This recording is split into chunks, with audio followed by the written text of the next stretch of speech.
Well, I'm finally making a start with the plaster bandage to provide a bit of, I don't know, contour around the canal lock.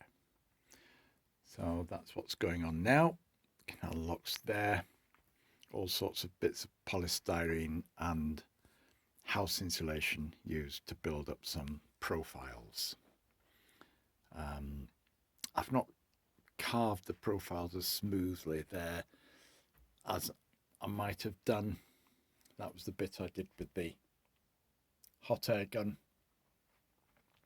I'll put the plaster bandage on and hopefully it will bridge, if I put a couple of layers, it will bridge some of the gaps and provide me with a surface of sorts.